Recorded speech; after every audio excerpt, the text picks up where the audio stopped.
Hello class, मैं हूं कुष्मिता और मैं लेकर आई हूं आपकी करंट अफेयर की अगली क्लास।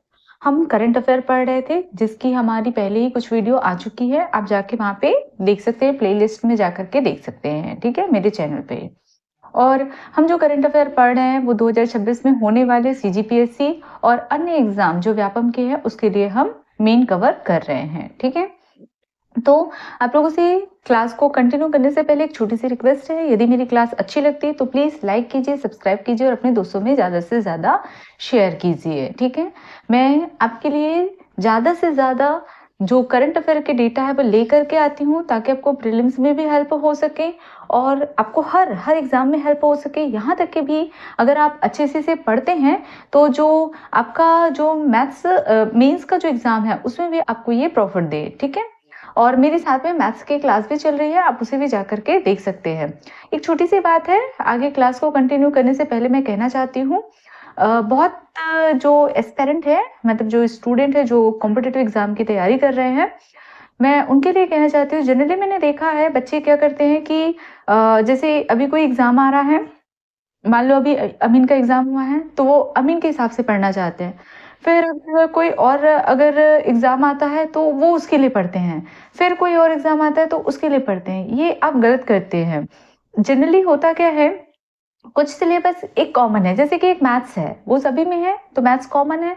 तो आप 4 दिन इस एग्जाम के लिए, 4 दिन इस एग्जाम के लिए, 4 दिन इस एग्जाम के लिए अगर पढ़ेंगे तो आपका कभी भी तैयारी नहीं होगी, ठीक है।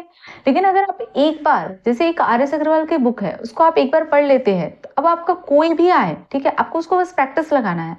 आप जस्ट बिलीव मी, मैं 2 दिन में पूरा RS अग्रवाल अपना, जब भी मुझे रिवीजन लेना होता है मैं 2 दिन में पूरा रिवीजन ले लेती हूँ, पूरा रिवीजन ले लेती हूँ, ठीक है, एक भी चीजें नहीं छूटती है।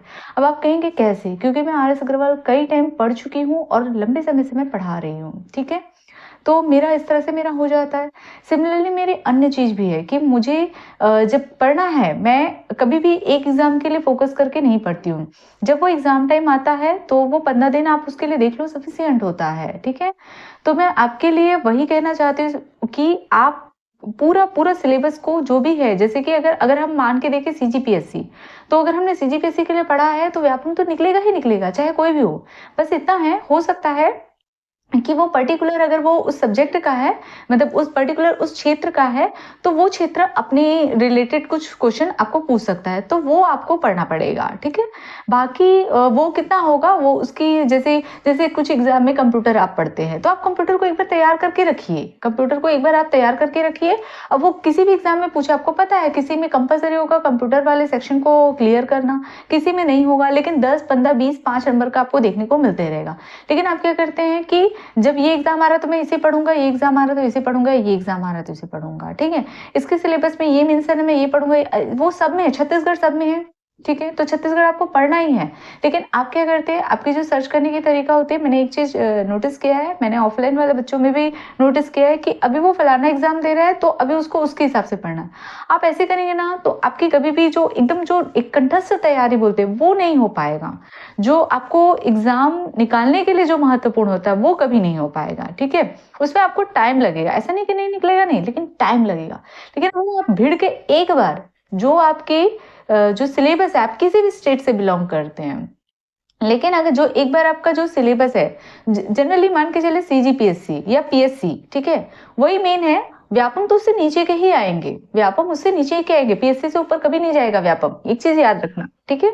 तो एक बार आपने इसकी तैयारी कर लिया ना, फिर उसके बाद में और पूरा पढ़िए, पूरा उस वो सिलेबस को ही कवर करिए। वो अगर पढ़ लिया ना फिर उसके बाद कुछ भी पूछिए, जैसे जनजातियों को पूछ रहा है, मान लो किसी सिलेबस में जनजाति, अच्छा अब जनजाति में जनजाति पढ़ूंगा, ठीक है, या जो भी है पढ़ूंगा या पढ़ूंगी, तो वो आप गलत करें। आप एक बार पूरा पढ़िए, आप एक बार पूरा पढ़िए। मैथ्स है, ठीक है, इसमें मैथ्स में नंबर सिस्टम है, मैं नंबर सिस्टम पढ़ूंगा, और उसमें नहीं है मैं नहीं पढ़ूंगा। आप एक बार तैयारी करके रखिए ना, फिर वो आपको फर्क ही नहीं पड़ेगा कि सिलेबस में क्या है और क्या नहीं है, ठीक है। मेन जो होता है, जो बड़ा एग्जाम होता है एक स्टेट का, उसको आप करके रखिए, फिर वो बाकी होंगे ही होंगे, ठीक है। जो लोग यूपीएससी की तैयारी करें, अगर वो यूपीएससी की तैयारी कर रहे हैं तो उनके लिए छोटे एग्जाम को निकालना कोई बड़ी बात नहीं है, ठीक है। तो वही चीजें मैं कह रही हूँ तो आप इस तरह से तैयारी करिए। पर्टिकुलर एक एग्जाम के पीछे भागेंगे तो मैं आपको बताती हूँ, एग्जाम वही निकालते हैं जो बरसों से तैयारी करते हुए आ रहे हैं, जिनका बेस क्लियर है। वो अगर 2 महीने पढ़ करके आप किसी भी एग्जाम को निकालने की कोशिश करेंगे तो ये बहुत रेयर है, बहुत मुश्किल है। ठीक है, कंपटीशन बढ़ चुकी है, बहुत सारे बच्चे तैयारी कर रहे हैं और नो डाउट कि ऐसा नहीं है। मैं एक चीज बताती हूँ कि जैसे जैसे हम जितना ज्यादा हम पढ़ते जाते हैं, हमारा नॉलेज उतना ज्यादा बढ़ते जाता है। ठीक है, और वो बच्चा अगर किसी भी एग्जाम में बैठ रहा है तो उसके लिए कोई बड़ी बात नहीं होती है किसी भी टफ एग्जाम को निकालना। ठीक है, तो मैं आपको भी वही मैं सजेशन देती हूँ आपको भी कि आप पूरा पढ़िए, किसी भी एक एग्जाम के पीछे मत भागिए कि मेरा अमीन का है तो अभी मैं केवल अमीन का पढ़ूंगा, फलाना का है तो मैं फलाना का पढ़ूंगा। अभी सीजीपीएससी, अभी बहुत सारे बच्चे, हाँ अब ये फलाना एग्जाम हो गया, चलो अभी सीजीपीएससी का है, सीजीपीएससी के लिए पढ़ते हैं। अब ऐसे पढ़ेंगे तो आपकी एग्जाम की तैयारी नहीं होगी, कभी नहीं होगी। ठीक है, तो ऐसे नहीं पढ़ना है। ठीक है, तो आप एक बार किसी सिलेबस को कंटेस्ट कर लीजिए जो उस स्टेट का अपर होता है, जैसे कि पीएससी, उसके बाद में लोअर तो निकल ही जाएंगे। ठीक है, चलते हैं, हम अपनी क्लास स्टार्ट करते हैं। ठीक है, मेरा काम था समझाना, तो मैंने आपको समझाया। ठीक है, बाकी आपका फॉलो करना ना करना वो आपकी अपनी चॉइस है। ठीक है, चलते हैं, हम स्टार्ट करते हैं। करंट अफेयर देख रहे थे तो हम यहाँ पे सबसे पहले हम एक छोटा सा करंट अफेयर है, बहुत इंपॉर्टेंट है। तो कोंडागांव की एक 14 वर्षीय जूडो खिलाड़ी है, नाम है योगिता मंडावी। याद रखिएगा कौन सी खिलाड़ी है, जूडो खिलाड़ी, उसका नाम है योगिता मंडावी, को प्रधानमंत्री राष्ट्रीय बाल पुरस्कार, ठीक है, राष्ट्रीय बाल पुरस्कार से सम्मानित किया गया है। कहाँ की रहने वाली है, कोंडागांव छत्तीसगढ़ की निवासी है। और कितना वर्ष है ये भी याद रखिएगा, 14 वर्षीय है, जूडो खिलाड़ी है, नाम है योगिता मंडावी। ठीक है, इसको प्रधानमंत्री राष्ट्रीय बाल पुरस्कार से सम्मानित किया गया। किसके द्वारा किया गया है, तो राष्ट्रपति द्वारा किया गया है। और ये कहाँ की रहने वाली है अगर पूछा जाएगा तो हिर्री गांव, ठीक है, विकास खंड बोलेगा तो फरस गांव, कोंडागांव छत्तीसगढ़ की निवासी है। और ये राष्ट्रीय स्तर की प्लेयर है। ठीक है, कौन से स्तर की प्लेयर है, राष्ट्रीय स्तर है। ये राज्य स्तर पर भी कई जो है जिला स्तर की कई खेल करके कई पदक इसने जीत चुका है। ठीक है, और वर्तमान में इसका प्रशिक्षण कहाँ चल रहा है, तो national centre of excellence Bhopal में इसका प्रशिक्षण चल रहा है। ठीक है, और ये किस क्षेत्र से इसको जो सम्मान मिला है वो कौन से क्षेत्र में मिला है, तो ये जो है इसको जो, ठीक है, ये थोड़ा सा गलत लिखा गया है, मैं यहाँ लिख देती हूँ। ठीक है, आप श्रेणी बोल सकते हैं, एरिया बोल सकते हैं। ठीक है, तो ये जूडो खेल में विशिष्ट प्रदर्शन के लिए इसको दिया गया है, याद रहेगा।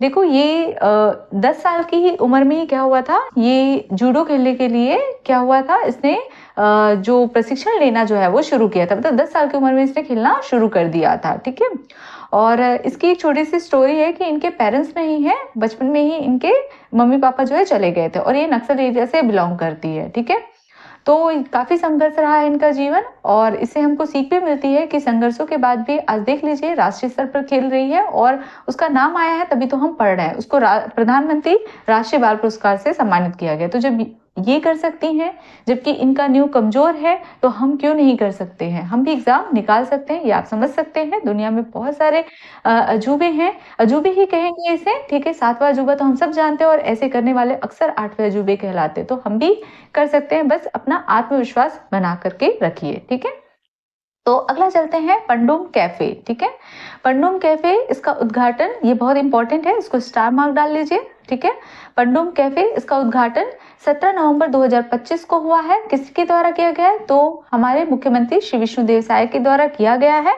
कहाँ पे किया गया है, तो पुलिस लाइन परिसर, पूना मार्ग कॉम्प्लेक्स, जगदलपुर, बस्तर में किया गया। ये इंपॉर्टेंट है, हो सकता है ये ना दिया हो लेकिन जगदलपुर दिया हो। ठीक है, इसका संचालन कौन कर रहा है, तो कैफे का प्रबंधन स्थानीय युवाओं द्वारा, जिसमें पीड़ित और पूर्व माओवादी दोनों शामिल है, इनके द्वारा किया जा रहा है। ये चीजें याद रखना। एक्चुअली हुआ क्या है, जो नक्सल हिंसा के जो पीड़ित है, ठीक है, नक्सल हिंसा के जो पीड़ित हैं वो, और जो आत्मसमर्पित कर दिए हैं, दोनों चीजें अंतर है। नक्सल हिंसा के जो पीड़ित हैं, मतलब जो उनसे पीड़ित है वो, और जो खुद नक्सल कभी थे, नक्सलवादी थे और उन्होंने आत्मसमर्पित कर दिए, मतलब पूर्व माओवादी, इनको सम्मानजनक आजीविका और पुनर्वास का अवसर देने का उद्देश्य हेतु ही पंडुम कैफे का निर्माण किया गया है। ये चीजें याद रखना। ठीक है, इम्पोर्टेंट क्या है, किसका उद्घाटन कब किया गया है, ठीक है, और किसके द्वारा भी किया गया ये भी देख सकते हैं। जनरली ये तो सभी को मालूम होगा कि कौन करता है, क्योंकि अगर राज्य की बात हो रही तो जनरली हम सीएम तो लगा ही सकते हैं, ठीक है। तो यहाँ पे उद्घाटन कब हुआ है, कहाँ हुआ है, ये इंपॉर्टेंट है, ठीक है। और इनका संचालन कौन कर रहा है, इसका उद्देश्य, ये बहुत इंपॉर्टेंट है। आगे चलते हैं, आगे चलते हैं। ये जो पंडुम नाम है, इसका क्या मीनिंग है, इसका क्या अर्थ है, इसे समझते हैं। तो पंडुम गोंडी भाषा का शब्द है, अर्थ होता है त्योहार, ठीक है, या साथ आना या फिर साझा करना या जुड़ना, ठीक है। एक जो आदिवासी त्योहार है, ठीक है, नुआखाई, ठीक है, उसका मतलब जो होता है, जो बस्तर के जो गोंड जनजाति जो है उसको पंडुम बोलते हैं, ठीक है, याद रहेगा। तो वहीं से गोंडी भाषा का जो शब्द है, जो वो क्या आता है, गोंडी भाषा का शब्द है पंडुम, ये चीजें याद रखना। तो इसलिए ये त्योहार भी है। नवाखाई, नवाखाई क्या होता है, जो नए, जो जैसे हम लोग धान वान जो नया आता है तो खाते हैं, फिर मतलब जो अपने इष्ट देव होते हैं उसको क्या होते हैं, वो थोड़ा उनको चढ़ाते हैं, ठीक है। नवाखाई का त्योहार होता है, ठीक है, जिसको बोलते हैं पंडुम, ठीक है। क्लियर हुआ। अब उसके बाद में सरकारी पहल कौन सा है, मतलब ये जो योजना जो शुरू की गई है, पंडुम कैफे जो शुरू किया गया है, वो किस पहल के तहत किया गया, तो याद रखना राज्य की जो आत्मसमर्पण और पुनर्वास नीति है उसी का ये हिस्सा है। ये चीजें याद रखना, ये चीजें बहुत इंपॉर्टेंट है। इसका नाम और इसकी टैगलाइन ये बहुत इंपॉर्टेंट है, ठीक है। टैगलाइन क्या है, जहां हर कप एक कहानी कहता है, जहां हर कप एक कहानी कहता है, वेरी इंपॉर्टेंट है, याद रखिएगा, ठीक है। और इंग्लिश भी याद रखना, कभी कभी हिंदी नहीं दी होती है तो इंग्लिश दिया होता है, where every cup tells a story, ठीक, ये चीजें बहुत इंपॉर्टेंट है, तो याद रखना, ठीक है। उसके बाद में बटरफ्लाई मीट, ठीक है, एक सबमिट हुआ है बटरफ्लाई मीट, ठीक है, और ये कहाँ पे हुआ है, बस ये इतना इंपॉर्टेंट है, आपको पूछा जा सकता है कि बटरफ्लाई मीट कहाँ पे हुआ है, तो कांगेर वैली राष्ट्रीय उद्यान में हुआ है। कब हुआ है, तो 5 से 7 दिसंबर 2025 को हुआ है, ठीक है। बस इतना ही पूछेगा, इससे ज्यादा नहीं पूछेगा, ठीक है। आगे चलते हैं। दुनिया की सबसे छोटी गाय पुंगनूर, ठीक है, पंगनूर, ठीक है, दुनिया की सबसे छोटी गाय पंगनूर है ना। इसके बारे में कुछ चर्चा में रहा है तो वो देख लेते हैं, ठीक है। आप इसका पिक भी देख सकते हैं, है ना। क्या बोल रहा है, ये जो प्रजाति है पंगनूर, ये कहाँ पाई जाती है, इसका स्थानीय अगर बोलेगा तो ये आंध्र प्रदेश के चित्तूर, ये उसका स्थानीय निवास है, ये यहीं पाई जाती है, ठीक है। लेकिन अभी ये चर्चा में क्यों है, क्यों हम पढ़ रहे हैं, तो जगदलपुर के छत्तीसगढ़ के गौड़ी कला और ग्राम करमिटकरा, ठीक है, कुरुम हुआ गांव, ठीक है, कुरुम हुआ गांव में इसका जन्म हुआ है।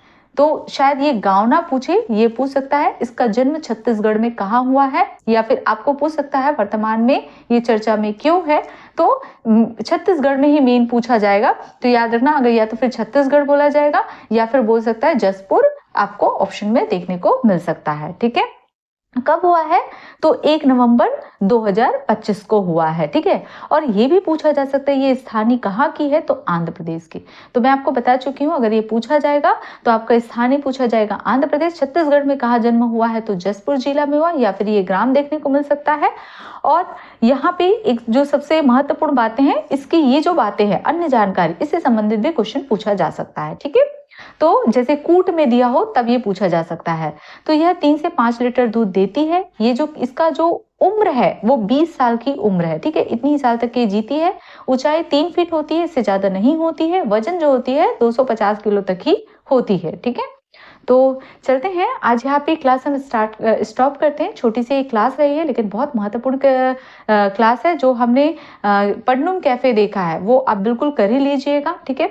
और ये दुनिया की जो छोटी गाय हम पुंगनूर की बात कर रहे हैं, ये भी अपनी जगह पे इम्पोर्टेंट है, क्योंकि ये पूछा जा सकता है, क्योंकि ये अभी इसका जन्म कहाँ पे हो गया, छत्तीसगढ़ के जसपुर जिला, तो ये जिला पूछा जा सकता है, ठीक है। तो ये याद रखिएगा। चलते हैं, हम अपनी क्लास स्टॉप करते हैं यहाँ पे। यदि मेरी क्लास अच्छी लगती है तो प्लीज लाइक कीजिए, सब्सक्राइब कीजिए और अपने दोस्तों में ज्यादा से ज्यादा शेयर कीजिए। Thank you class.